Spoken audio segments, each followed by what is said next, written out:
बिहार चुनाव में वो बड़े बड़े दावे किए जा रहे हैं गोदी मीडिया के द्वारा, जिन गोदी मीडिया के द्वारा ये कहा जा रहा है कि नीतीश कुमार और भारतीय जनता पार्टी का गठबंधन जीतने वाला है। मैं आपको बता दूं, यहां बहुत बड़ी बेसुधी है। वो आलम है जो आलम नीतीश कुमार को छाया हुआ है सत्ता के नशे का। प्रधानमंत्री मोदी जी को नशा चढ़ा हुआ है प्रधानमंत्री होने का, अमित शाह जी को नशा चढ़ा हुआ है राष्ट्रीय अध्यक्ष होने का। अब भैया सियासत से अलग हो जाता है जो आदमी सत्ता में आता है। ऐसा ही कुछ कांग्रेस के साथ हुआ था, याद होगा दोस्तों आपको। जब ताकतवर जब सब चीजें हो जाती हैं तो बहुत सारी चीजें बिगड़ जाती हैं, और जब चीजें बिगड़ जाती हैं और उन चीजों को बिगड़ने में किसी का हाथ नहीं रहता, और जब हाथ नहीं रहता तो उसमें साथ किसी का नहीं मिलता, और जब साथ किसी का नहीं मिलता तो बहुत कुछ ऐसा ऐसा हो जाता है जो राजनीति में गड़बड़ कर जाता है सारा कुछ। अब आप सोच रहे होंगे ऐसा कौन सा विश्लेषण में लेके आया हूं बिहार चुनाव के बारे में, ऐसा कौन सा प्री पोल लेकर के आया हूं बिहार चुनाव के बारे में जो सच्चा होगा।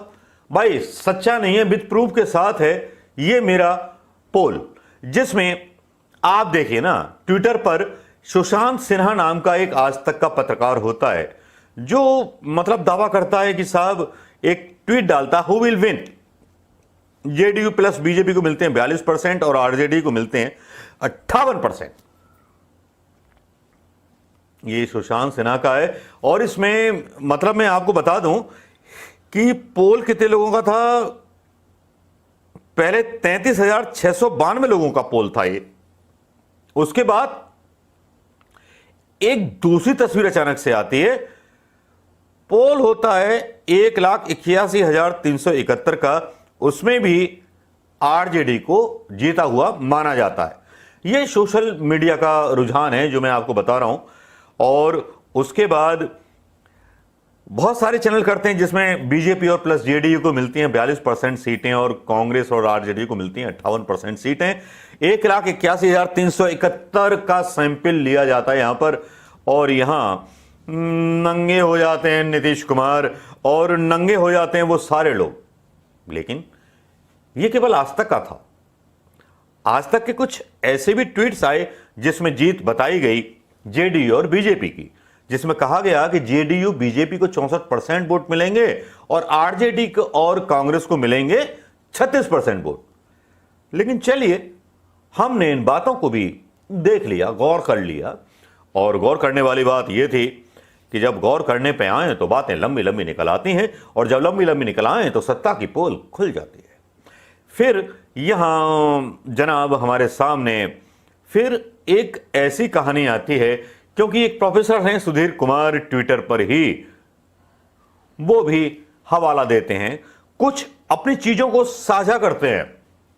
जो चीजें साझा करता है आम हिंदुस्तानी जो जमीन पर रहने वाला है, तो भाई वो जमीन की तो रहनुमाई कर रहा होगा ना, जहां पे रह रहा होगा तो बता रहा होगा, और जो उसने अपने आइडिया से बोला वो भी प्रोफेसर हो, एक शिक्षित इंटेलेक्चुअल जिनका नाम है प्रोफेसर सुधीर साहब, तो उन्होंने भी ट्वीट किया। उन्होंने जो ट्वीट किया उससे शायद गिल्ली उड़ जाएगी नीतीश कुमार की और मोदी जी की, भारतीय जनता पार्टी की। वो गिल्ली उड़नी जरूरी है, क्योंकि इस ट्वीट को मैं यहां डालना चाहूंगा, क्योंकि वो अपने ट्वीट में बोलते हैं कि तेजस्वी यादव जो हैं उनके जो हैं 20 लाख फॉलोअर हैं और नीतीश कुमार के 60 लाख फॉलोअर हैं। अब भाई वो फिर ट्वीटों की एक दशा रखते हैं, बताते हैं कि जब तेजस्वी यादव ट्वीट करते हैं तो कितने उनको आरटी मिलते हैं, और जो 60 लाख वाला प्रधानमंत्री होता है वो ट्वीट करता है तो उसको कितने ट्वीट मिलते हैं। अब इसी से हिसाब लगा लीजिए, ये बिहार बा और बिहार बा तो सबको खबर बा कौन बेईमान बा, कौन चोर बा, किसको लतियाना का है, किसको जुतियाने का है। ये तो बिहार की जनता के हाथ में है, और बिहार की जनता बहुत सालों से बेवकूफ बनती चली आई, बहुत मार खाई, बहुत मौतें सही, बहुत भूख सही। अब क्या भूख सहेगी जनता? ये वो जनता थी जो कभी धर्म के नाम पर वोट दे दिया करती थी, जो जाति के नाम पर वोट दे दिया करती थी। कभी भाषणों में कहा जाता था कि विकास का मुद्दा होगा, लेकिन विधायक बोलते थे, जो खड़े होते थे, हमको वोट दीजिए, हम आपकी जाति का भला करेंगे। उन जातियों का कितना भला करा उन सारे उम्मीदवारों ने।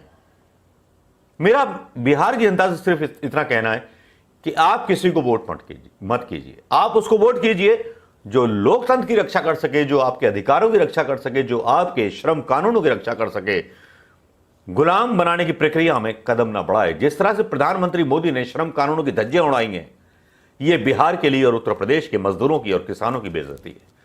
यह एक मेन फैक्टर है जिसको कोई भी पार्टी किसी भी चुनाव में, किसी भी भाषण में नहीं बोल रही। लेकिन सोशल मीडिया पर भारतीय जनता पार्टी की हार अगर परिवर्तित होती है बिहार चुनाव में, तो मैं समझूंगा कि बिहार से ज्यादा समझदार कोई नहीं। फिर मान लूंगा वाकई में बिहार के लोग काफी ब्रिलियंट होते हैं। दोस्तों नमस्कार, ये वीडियो कैसा लगा जरूर शेयर कीजिएगा और शेयर करना मत भूलिएगा। ये पहला पोल है बिहार चुनाव पर, जिस पर आपकी क्या राय है उस राय को सुनना चाहूंगा, और राय अगर सही है तो इसको शेयर करना मत भूलिएगा। दोस्तों नमस्कार, जय हिंद। आपका मनोज शर्मा आपके बीच हमेशा आता रहेगा आजाद हिंद आवाज के लिए।